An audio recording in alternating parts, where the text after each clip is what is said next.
Are you ready?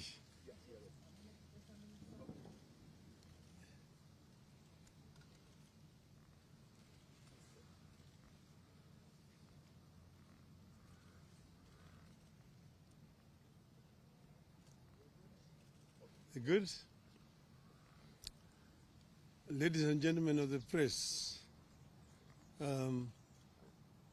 called this press conference in order to clarify where we are today. Yesterday, I did give an interview with the media and said that today, the 35th anniversary of Saba, I was going to go to Kamkunji to join other Kenyans in commemorating this very important day. Unfortunately, as you all know, circumstances, today there are roadblocks all over town, which has made it difficult for people to move to Kamkunji. In the circumstances, I've decided therefore to talk to the media here at Serena. Some of you may not know fully the history of Saba. As you know that Kenya attained independence in 1963, and at that time it was a multi-party system. We had three political parties: KANU, KADU, and then APP. But after a very short period of time, those two other opposition political parties, because KANU had won the elections and formed the government, and the two other parties were in the opposition, they were folded up and joined KANU. And KANU remained the only political party. However, in 1966, an opposition party was formed called the Kenya People's Union. This party survived for 3 years, and it was banned by the government in 1969. And the leadership of the party were arrested and taken to political detention. From that time onwards, Kenya remained a de facto single-party dictatorship from 1969 to 1982. 1982, when some of us wanted to form a political party, the regime then went to Parliament and introduced a law to make the country a single party.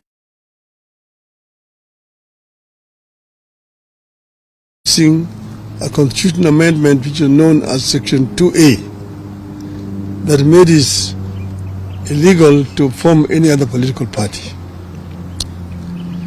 So from 1982, it remained literally a single-party dictatorship. But that is the reason why in that same year there was a coup attempt which did not succeed. But before that, a number of Kenyans were arrested and taken to political detention. Most of them were lecturers at the University of Nairobi.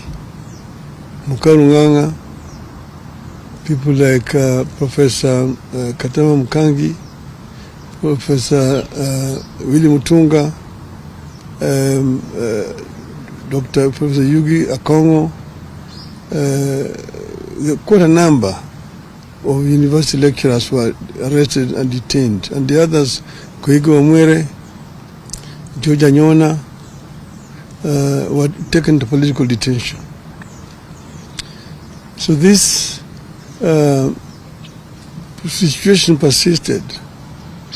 Some of us were arrested in that year, 1982, after the coup attempt, and taken to political detention. And we stayed there for 6 years.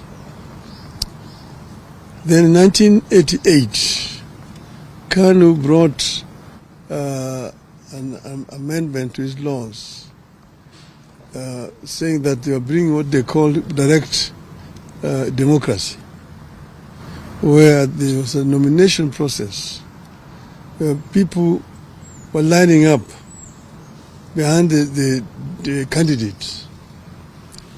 And then the returning officer would count the voters who had lined up behind the candidates. And whoever got the highest number of votes, if you got more than 50% in total, you are automatically declared a member of parliament without having to go to the ballot. That process was abused, and many popular candidates were rigged at that stage, and therefore there was no real proper election in 1988. This now added momentum and anger to the movement for change. Among those people who had been rigged out were the late Kenneth Matiba and Charles Robia. So, come 1990,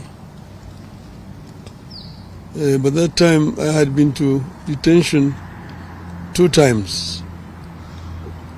The 2 politicians, Kenneth Matiba and Charles Robia, on the 2nd of May 1990, addressed a press conference in which they said that Kenya, the time had come for Kenya to become a multi-party.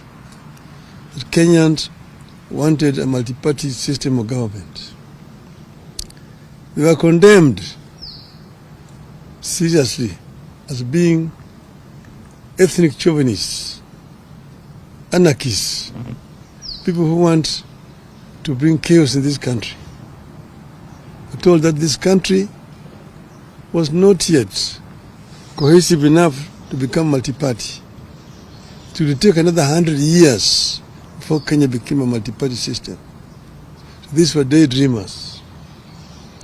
So the kind of machinery at that time set off now to demonize the 2 members of parliament, the 3 former members of parliament. And in the process, of course, a number of very inflammatory statements were made, even by some today politicians who are talking about democracy here. If you go into the archives, you see the names and what they said at that time. So in the process, Kenneth Matiba came to look for me to arrange for a meeting between him and Jaramogi Oginga Odinga, who's my father. I arranged the meeting, and then we met again. They met again with Mr. Robia, Mr. Neko, and after lengthy deliberations, the decision was taken that they would be supported. At that same time, they sent the goons to Matiba's home the following day to attack his family. Matiba's wife was very badly wounded, Edith, and she was admitted to Nairobi Hospital, where we went to see her. After that, we, myself and Kenneth Matiba and Charles Robia, made a statement in which we said we would go to Kamkunji to ask Kenyans if they were ready for multi-party. And we do it on the day of the 7th of July that year, 1990. 7th of July, 1990. So after making that statement, we then now went on to mobilize for the meeting at Kamkunji. But then, of course, the police officers came to block us for meeting each other. They were stationed in my office at Ajib House, Matiba's office, up there on Koinange Street, and Rubia's office, and Paul Mwite's, and Gibson Kamau Kuria's. On the 2nd of July 1990, Matiba and Rubia were arrested and taken to detention. On the 4th of July, I was arrested and taken to detention. That same night, they arrested Gitobu Manyara, they arrested John Hamenwa, they arrested now Justice Mohammed Ibrahim. Paul Mwite went into hiding. Kamau Kuria ran into American embassy and sought refuge. Keyote Murungi was in Ethiopia and went to America. But that's how it was. But the International Commission of Jurists came up and made a very powerful lobby for the release of Hamenwa and Manyara, and they were released. As we remained in detention. And as you know, Rubia is the one who was first affected. He got a very serious infection, was taken to hospital. Eventually, he lost his vocal cords and was released.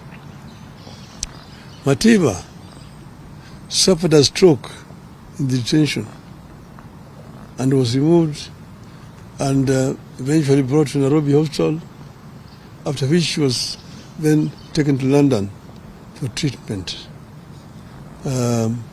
That completely undermined his health permanently. And these two people eventually died because of not old age at that time, but because of the injuries they sustained while in detention.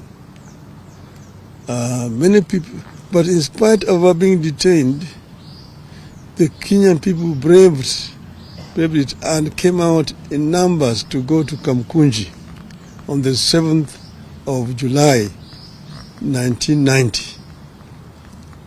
Many people were killed attempting to reach Kamkunji grounds that time. So then, after we came out of detention, then Ford was formed. We formed Ford. After forming Ford, again we get pressed and said we were going back to Kamkunji. Eventually, when I was targeted again, I was moved away from here and taken into exile. But our people braved it and managed to march all the way into Kamkunji. And you see the photograph in front page of Nation there today. You can see Martin Shikuku, James Orengo, Anyang' Nyong'o, Masinde Muliro on the back of that truck getting me up to Kamkunji.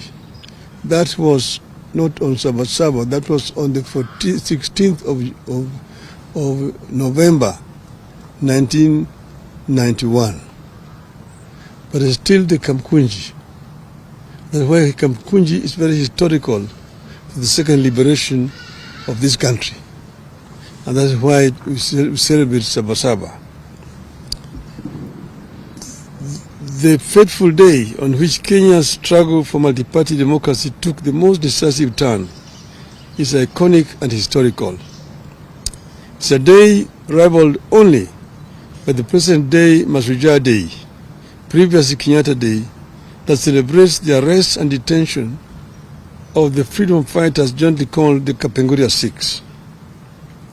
It is regrettable that the recognition and remembrance of Saba has not been consistent in its short period history of 35 years. One moment it is important. The next moment it is not. On this 35th anniversary of Saba, we decided to remember and to set the record straight on its significance, what it was and is, and what we ought to do with the foundation it laid for the country. Before that day, some patriotic Kenyans had demanded the repeal of Section 2A of the Constitution. A number of people, including Kenneth Matiba, Raila Odinga, Mohamed Ibrahim, Toby Manyara, John Haminwa, and Charles Rubia, among others, were arrested and detained. It is quite unfortunate that some of the people we were fighting then, and who sanctioned those arrests, are trying to hide behind Saba to advance their political fortunes. Some of them are alive today and now are masquerading as liberators. On the fateful day, July 7th, 1990, thousands of Kenyans tried to gather at the historic Kamkunji grounds to take stock of the past, the state of the nation, and chart a path of freedom forward. We decided that Saba would be a march for political freedom and liberty, freedom of association, freedom of movement, freedom of expression, and a new democratic constitution founded on multipartyism. Kenyans wanted a fulfillment of the Kenyan dream, which was eradication of poverty, ignorance, disease, and good governance. That clarity of mission is what made Saba different from all other confrontations with the Moi Kanu one-party state. Saba therefore was and still is about the sacred and historic grounds of Kamkunji. It was not and is not just another routine street protest in Nairobi or any other town. At Kamkunji is where they held the last cow Kenya-Africa Union meeting in 1952. It is where Kanu's first rally was also held. It was also where the first Ford meeting was held after registration. Saba had a singular purpose: to the repeal of Section 2A of the Constitution and allow multi-party democracy in Kenya. Saba had clear and known national conveners: Kenneth Matiba, Charles Rubia, and yours truly, Raila Odinga. It was what gave birth to a bigger and powerful forum for the restoration of democracy, Ford. Ford had a known nationally inclusive leadership: Jaramogi Oginga Odinga, Philip Gachoka, Ahmed Bamariz, Salim Damwe, Asinde Muliro, George Ndenge, Kenneth Matida, Charles Rubia, among others. Saba was inclusive, democratic, and intergenerational. The old, the young, people in and out of the government, professionals, academics, trade unionists, civil society, women groups, and religious groups. All of them found their voice in what it stood for: a people's struggle for good governance, freedom, and equal opportunity for all. It was not one group against the entire nation. It was not community against that community, or of this age against that age. The movement stood for a peaceful and constitutional change of guard. That is the reason it focused singularly on amendment and later on the overhaul of the Constitution. These features are what made Saba succeed. A year after the march, on December 2nd, 1991, President Moi capitulated. Section 2A of the Constitution was removed. Multipartyism was reinstated. we achieved our core aim, which was to return Kenya to multipartyism. Today, we have more parties than one could imagine then. That single amendment paved the way for the complete overhaul of the Constitution and the birth in 2010 of a new Constitution that came with provisions for fundamental freedoms and liberties that our citizens enjoy today. It is clear that many of the ideals espoused by the dreamers behind Saba have become part of the national aspiration. We are a better nation because Saba happened. We have a duty and a responsibility to honor the men and women who dared to dream and to turn out at a time of great peril to themselves and their families. 35 years later, the country is grappling with a new wave of unrest and political activism. The question we have to ask ourselves is, where do we go from here? Do we embrace chaos or a coming together of minds and country? As a living architect of the events leading to the Saba, I choose a coming together of minds and country in the interest of the country. I long fought for its progress, stability, and prosperity. The most important struggle taking shape in our country today is the struggle for good governance, economic opportunity, and equality. The biggest challenge facing Kenya today and into the foreseeable future is how to expand economic opportunity and lift particularly young Kenyans out of poverty, exclusion, and unemployment. Kenyans are yearning for programs and leaders that prioritize economic inclusivity, social justice, and political freedom. There is no doubt that the country is yearning for legislation that makes our institutions more responsive, programs that ensure adequate funding for services that touch wananchi, changes that make our judiciary free, efficient and progressive, measures that make the executive more accountable and efficient. We must end impunity and corruption within our three arms of government. Our leaders must become modest, ethical, humble, and accountable. What is to be done? What is to be done?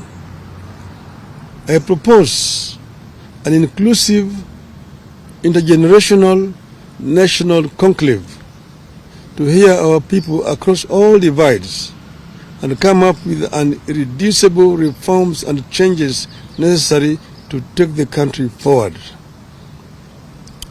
I propose that the country urgently returns to the agenda of comprehensive police reforms, focusing on enhancing accountability, transparency, and improving the police-to-people relationship. Your rogue police force that shoots people with impunity. And this is a force that we inherited from the colonialists. It has not been reformed to become a people's defender, a people's servant. I propose that the conclave I envisage comes up with better and sustainable ways for addressing transparency, accountability, and impunity, especially with regard to corruption, and ensuring that leaders are held accountable for their actions.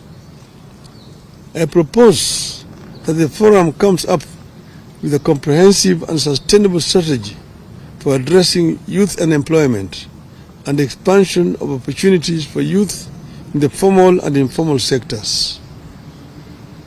Such a national conclave must have clear terms of reference and be populated and helmed by the most serious and sober minds in our nation. The proceeds of the national dialogue be subjected to a referendum. I rest my case. Thank you. Long live Kenya.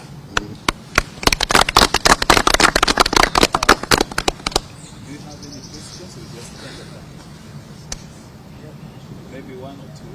Say your name and the video. My name is Duncan Member. I work for the ODCs. You have touched on issues of urgent looking at police reforms because they have gone back to the old days.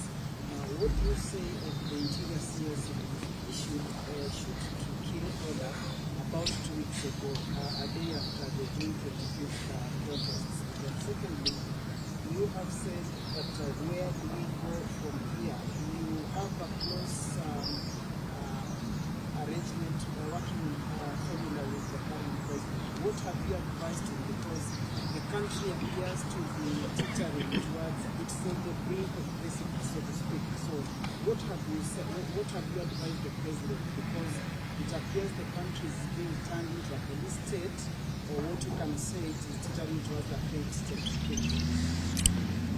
I've talked for a long time about police reforms. Not just this time, not with regard to this regime. In the regime before it, even one before that other regime. I've said that, we inherited a colonial police force. And as you know, the colonialism was meant to rule the natives. It was not a people-friendly government. So what should have happened was to democratize this police force, reform it so that it becomes a service, not a force. It is not enough to just change the words. That is from a force to a service. You must take measures to ensure that it's really a service, not a force. And this has not happened in our country. I've given examples of where it has happened. For example, in Tanzania. And you see a police force which is people friendly and also not trigger happy. About the minister you're talking about, I said it was totally out of order. And he apologized to me. And he apologized to me and to the people. And he said the day before yesterday that police should handle people with care. So, yeah. Okay. That's fine. Just one. No, Just to say. let's end there. No, just... Oh, okay, thank you. I just wanted to know and find out. My name is Seth Olale from Citizen TV. Your proposals, as you put them, are there also the thoughts being shared by the president towards this, and what happens if this particular proposal is not taken into account? I've addressed the nation, and the president is part of the nation. And ask him, it applies to him as much as it applies to the other people. So I'm not partisan in any way. This is a proposal that is coming to me and from my party also, the ODM. This is our stand as a party. Okay. Thank you.